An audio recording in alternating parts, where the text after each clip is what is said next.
Hi friends, welcome to Kavitha's kitchen. இன்றைக்கி நம்ம கிச்சனில் மசாலா அதிகம் எதுவும் சேர்க்காம ஒரு சிக்கன் புலாவ் தான் நம்ம செய்ய போகிறோம். வாங்க இந்த ரெசிபி எப்படி செய்கிறதுன்னு பார்க்கலாம்.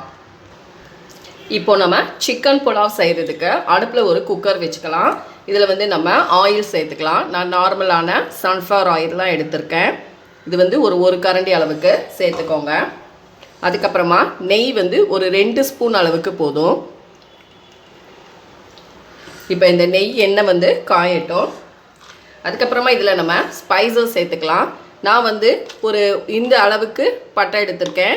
ஒரு 10 போல் அளவுக்கு முந்திரி பருப்பு, கொஞ்சமாக கல்பாசி, ஒரு அன்னாசி பூ, அதுக்கப்புறம் ஒரு மராத்தி மொக்கு, ஒரு ஏலக்காய் எடுத்திருக்கேன். கிராம்பு ஒரு 4 சேர்த்துக்கலாம். இப்போ இது கூட சேர்த்து தாளிச்சு விட்டுக்கலாம். இது கூடவே ஒரு பிரியாணி இலை சேர்த்துக்கோங்க.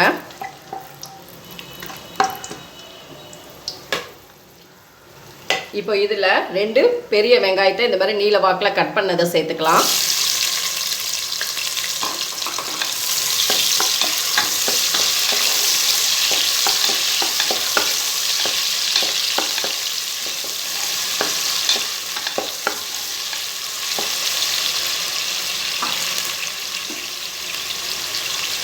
இது கூடவே ஒரு 5 பச்சை மிளகாய் ஃபுல்லாக நறுக்கிட வேணாம். இந்த அளவுக்கு மேலே மட்டும் நீங்கள் கட் பண்ணிக்கோங்க. காரத்துக்கு நான் இதை சேர்த்துக்கிறேன். இதையும் சேர்த்துட்டு நல்லா வதக்கிக்கோங்க. வெங்காயம் நமக்கு நல்ல ஒரு கோல்டன் கலர் வரணும். எப்பொழுதுமே புலாவ் பிரியாணிக்கெலாம் ஆனியன் நல்ல ஒரு கோல்டன் கலரில் நம்ம வதக்கிட்டோம்னா டேஸ்ட்டு சூப்பராக இருக்கும்.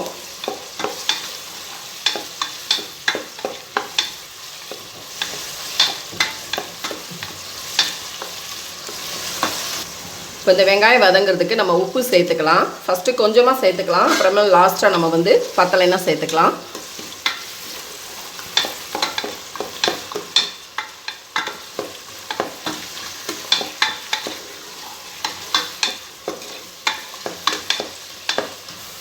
இப்போ நமக்கு வெங்காயம் கோல்டன் கலர் ஆயிடுச்சு. 2 டீஸ்பூன் அளவுக்கு இஞ்சி பூண்டு பேஸ்ட்டு சேர்த்துக்கலாம்.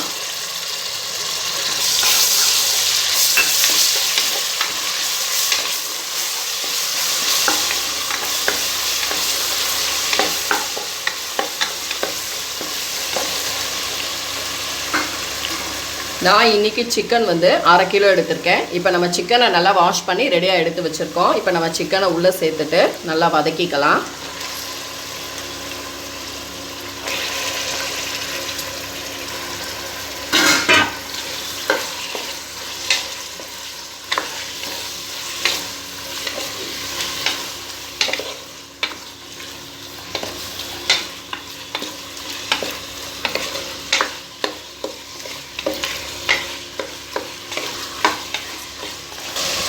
இப்போ இது கூடவே ஒரு கைப்பிடி அளவுக்கு புதினா சேர்த்துக்கோங்க. ஒரு கைப்பிடி அளவுக்கு மல்லி இலை சேர்த்துக்கோங்க. இப்போ இது எல்லாத்தையும் நம்ம நல்லா சிக்கனோட வதக்கிக்கலாம். இப்போ இதில் நான் 1 கப் அளவுக்கு தயிர் சேர்த்துக்கிறேன். தயிர் அதிகம் புளிக்காத ஃப்ரெஷ்ஷான கெட்டி தயிர் எடுத்துக்கோங்க. இப்போ இதே நல்லா கிண்டி கொடுத்துக்கோங்க. சிக்கன் நமக்கு இதில் வதக்க அதிலே ஆல்ரெடி நமக்கு நல்லா வெந்துடும். இப்போ நல்லா நமக்கு வதங்கிருச்சு ஓரளவுக்கு, உங்களுக்கு பார்க்கும் பொழுதே தெரியும். இப்போ இதை நம்ம மூடி போட்டு சும்மா ஒரு 2 நிமிஷம் நம்ம அப்படியே இதை கொதிக்க வச்சுக்கலாம். அதிலே சிக்கன் நமக்கு நல்லா வெந்துடும். இப்போ இந்த ஆயிலில் அப்புறம் இந்த நெய்லலாம் நல்லா வதக்கி கொடுத்துருக்கோம் இல்லைங்களா. ஸோ கண்டிப்பாக நமக்கு நல்லா வெந்துடும். இதை ஒரு 2 நிமிஷம் மட்டும் குக்கர் மூடி போட்டு, வெயிட் எதுவும் போட்டுறாதீங்க, ஜஸ்ட்டு 2 நிமிஷம் நம்ம அப்படியே மூடி வச்சு இதை நல்லா குக் பண்ணி எடுத்துக்கலாம். இப்போ நான் மூடி எடுத்து பார்த்துட்டேன். பாருங்கள், உங்களுக்கு நல்லா தெரியும் ஓரளவுக்கு வெந்திருக்கு. இப்போ இதில் ஒரு ½ லெமன் ஜூஸ் மட்டும் நம்ம சேர்த்துக்கலாம். சேர்த்துட்டு நல்லா வதக்கிக்கலாம். நான் இன்றைக்கி பாஸ்மதி ரைஸ் 3 கிளாஸ் எடுத்திருக்கேன். 3 கிளாஸ்க்கு நம்ம 1 கிளாஸ்க்கு 1.5 தான் மெஷூர்மெண்ட்டு. ஸோ 3க்கு 4.5 கிளாஸ் நமக்கு தண்ணி தேவைப்படும்.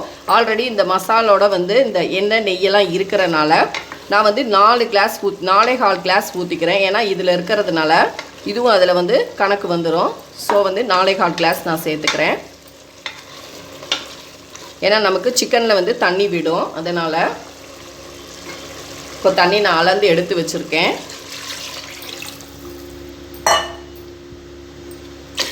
இப்போ நான் 4.25 கிளாஸ் வந்து தண்ணி சேர்த்துருக்கேன்.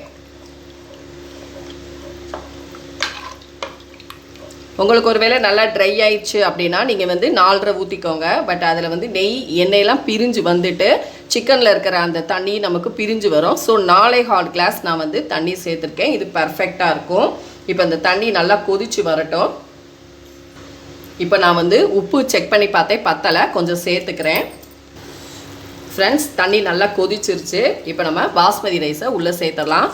தண்ணி எதுவும் இல்லாமல் நல்லா கம்ப்ளீட்டாக வடிச்சிட்டு சேர்த்துக்கோங்க.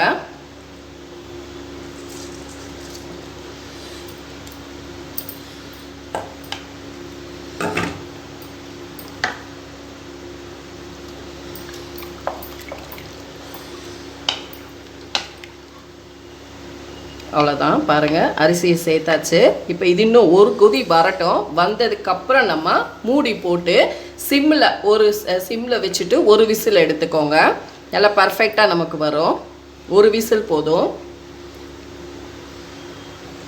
இப்போ நம்ம மூடி போட்டு ஒரு விசில் வச்சுக்கலாம். ஒரு விசில் வந்ததும் நம்ம ஆஃப் பண்ணிட்டு பார்க்கலாம். ஃப்ரெண்ட்ஸ், நமக்கு வந்து ஒரு விசில் வந்துருச்சு. நான் வந்து மூடி எடுத்து ஓப்பன் பண்ணி பார்த்துட்டேன். பாருங்கள், நமக்கு எவ்வளோ அருமையாக நல்லா உதிரியாக வந்திருக்கு பாருங்கள். சூப்பராக வந்திருக்கு நமக்கு ரைஸு. இப்போ இதை நம்ம வேறு பிளேட்டுக்கு மாற்றிட்டு பார்க்கலாம். ஃப்ரெண்ட்ஸ், நம்ம வந்து இப்போ சிக்கன் புலாவ் வந்து பிளேட்டுக்கு மாற்றியாச்சு. நான் இன்றைக்கி சிக்கன் புலாவுக்கு மட்டன் கிரேவி வச்சுருக்கேன். அப்புறமா தயிர் ஆனியன் வச்சுருக்கேன். நீங்களும் இந்த ரெசிபியை செஞ்சு பாருங்கள். கண்டிப்பாக சூப்பராக இருக்கும். மசாலா எதுவும் அதிகம் சேர்க்காமல் டக்குன்னு கெஸ்ட்டு வந்துட்டா இந்த மாதிரி நம்ம செஞ்சிடலாம். எல்லோரும் நல்லா விரும்பி சாப்பிடுவாங்க. கண்டிப்பாக ட்ரை பண்ணி பாருங்கள் ஃப்ரெண்ட்ஸ். இந்த ரெசிபியை செஞ்சு பார்த்துட்டு என்னோடய வீடியோஸை லைக் அண்ட் ஷேர் பண்ணுங்கள். மறக்காமல் கவிதாஸ் கிச்சனுக்கு சப்ஸ்கிரைப் பண்ணிவிட்டு பக்கத்தில் இருக்க பெல் பட்டனை கிளிக் பண்ணிக்கோங்க. அப்போ தான் நம்ம வீடியோஸ் உடனுக்குடன் உங்கள் நோட்டிஃபிகேஷனுக்கு வரும். அடுத்த வீடியோவில் உங்களை சந்திக்கிறேன். தேங்க்யூ.